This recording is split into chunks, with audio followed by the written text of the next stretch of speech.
ఉమ్మడి కరీంనగర్ జిల్లా మాజీ చైర్మన్ శ్రీమతి సి తుల ఉమాక గారు కూడా వారి అమూల్యమైన సలహాలు సూచనలు ఇవ్వాలని. సభకు నమస్కారం. కార్యక్రమ ముఖ్య అతిథి ఇట్లా పట్టుకోవాలా ముఖ్య అతిథులు తెలంగాణ రాష్ట్ర సాధకులలో ముఖ్యమైనటువంటి వ్యక్తి, ఉద్యమకారుడు. మనం అందరికీ ఏ ఆపద వచ్చినా ఫోన్ చేసినా అన్న అంటే పలికేటువంటి అందుబాటులో ఉండేటువంటి అన్న వినోద్ అన్న. అదేవిధంగా ఈ నియోజకవర్గ చొప్పదండి నియోజకవర్గ ఎమ్మెల్యే, తను కూడా ఉద్యమంలో ఉన్నటువంటి వ్యక్తి రవిశంకర్ అన్న. దావ వసంత వారు మొన్నటి వరకు జడ్పీ చైర్మన్గా ఉండి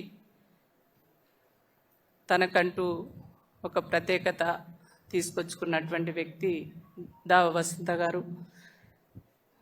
కృష్ణారావు గారు ప్రసంతి, తను నా టైంలో జడ్పీటీసీ. వాళ్ళు ఎప్పుడు కూడా కొడిమేళ మండల అభివృద్ధి, ఈ ప్రాంతం మంచిగా అభివృద్ధిలో ముందుండాలని ఎప్పటికప్పుడు ప్రజలను అంటిపెట్టుకొని ఉండి ప్రజల శ్రేయస్సు కోరేటువంటి వ్యక్తులు వారికి. ఈ వేదిక పైన ఉన్నటువంటి చాలామంది మిత్రులు ఉన్నారు, ఉద్యమకారులు. మేమంతా కూడా అప్పుడు తెలంగాణ రావాలి, తెలంగాణ వస్తే మన బతుకులు మారుతాయి, మన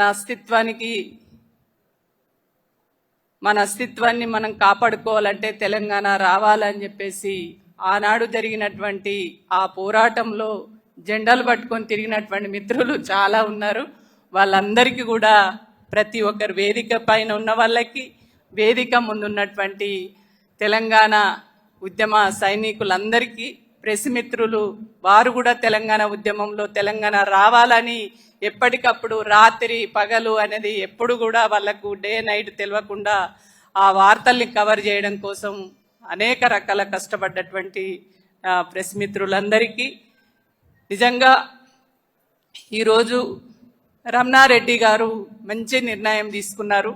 ఎందుకంటే వారే చెప్పారు, నేను మిలిటరీలో ఒక బార్డర్లో పనిచేసినప్పుడు ఆనాడు ఐఆర్ ఆఫీసర్లు అందరూ కూడా సమైక పాలకులు, వాళ్ళ దగ్గర పనిచేసినప్పుడు అనేక రకాల అవమానాలకు గురైనం, అవహేళనకు గురైనం. తెలంగాణ రావాలని మేము ప్రత్యక్షంగా లేకపోయినా పరోక్షంగా మేమంతా కూడా తెలంగాణ కావాలని కోరుకున్నాం. తెలంగాణ వచ్చింది. వచ్చిన తెలంగాణ కేసీఆర్ గారు బ్రహ్మాండంగా అభివృద్ధి చేసిర్రు. కానీ ఆనాడు ఏదైతే అభివృద్ధి చేసిర్రో ఆ చేసినటువంటి అభివృద్ధి ఇంకా అంటే ఇవి సరిపోవు, ఇంకా అదనంగా మేము ఇంకేవో చేస్తామని చెప్పేసి ఆనాడు ఉన్నటువంటి ఇప్పుడు పాలిస్తున్నటువంటి కాంగ్రెస్ ప్రభుత్వంలో ఉన్నటువంటి నాయకులు ఆనాడు చెప్పినటువంటి అబద్ధ మాటలు, అబద్ధపు వాగ్దానాలు ఏవైతే ఉన్నాయో అవన్నీ కూడా ప్రజలందరూ నమ్మిండ్రు. అందులో నేను కూడా నమ్మిన, ఏదో చేస్తుంది కాంగ్రెస్ అని నమ్మిన. కానీ ఆ కాంగ్రెస్ ఏందో, ఆ మోసపు మాటలేందో ప్రత్యక్షంగా నెల 2 నెలలనే చూసిన. కాబట్టి రేపు తెలంగాణ మళ్ళీ అభివృద్ధి పథంలో జరగాలి, ముందుకు పోవాలంటే అది కేసీఆర్ గారి ఉద్యమ నాయకుడు అయితేనే అది సాధ్యమవుతుంది. కాబట్టి అది వాస్తవాన్ని గుర్తెరిగి నేను మళ్ళీ వచ్చినని చెప్పేసి రమణారెడ్డి గారు చెప్తుంటే నిజంగా నాకు సంతోషం వేసింది.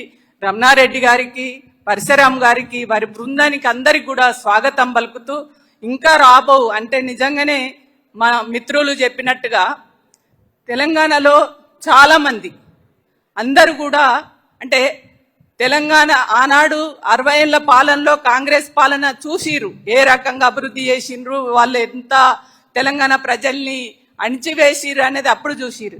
కానీ ఇప్పుడు మరి ఏమైనా చేస్తారేమో అని ఆశపడ్డాం, నమ్మినాం.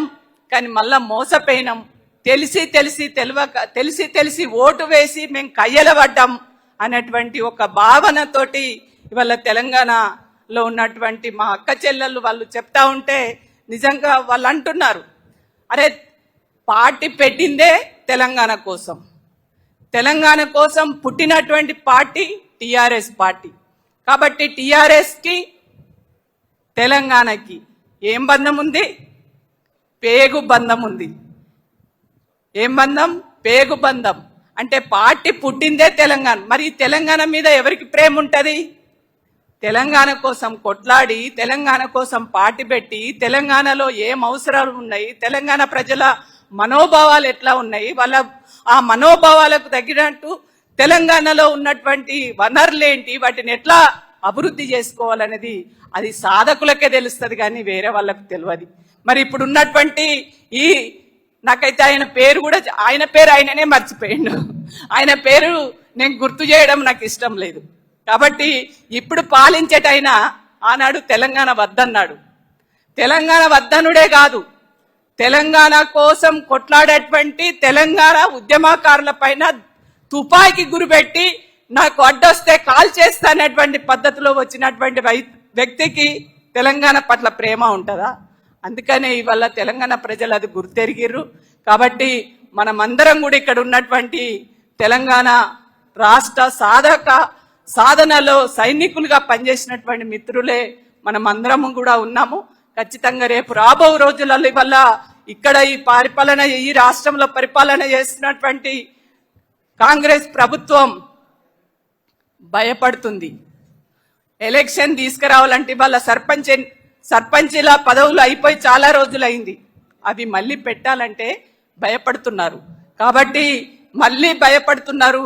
తెలంగాణలో ఉన్నటువంటి ప్రజలందరూ కూడా మళ్ళీ కేసీఆర్ గారే కావాలి, ఉద్యమ నాయకుడే కావాలి అనేది వాళ్ళ ప్రజలు కోరుకుంటారు. కాబట్టి ఇవాళ మనము ఆనాడు తెలంగాణ ఉద్యమ స్ఫూర్తితోటి ఎట్లయితే కొట్లాడినామో, ఎట్లయితే పోరాడినామో, ఆ పోరాట పటిమ, ఆ పోరాట సంకల్పం తీసుకొని మనం అందరం కూడా కొట్లాడదాం, అందరం ఐక్యంగా ఉందాం. ఎవరికైనా భిన్న అభిప్రాయాలు ఉంటే మన ఇంట్లో మనం పరిష్కారం చేసుకొని ఖచ్చితంగా రేపు రాబో రోజులలో సర్పంచులు, ఎంపీటీసీలు, జెడ్పీటీసీలు అన్నిటిని కూడా గెలుచుకోవడం కోసం మనం అందరం కూడా సన్నద్ధమై ముందుకు వెళ్ళాలని చెప్పేసి ఈ సందర్భంగా కోరుతూ నాకు ఈ అవకాశం ఇచ్చినటువంటి మిత్రులకు ప్రత్యేకంగా ధన్యవాదాలు.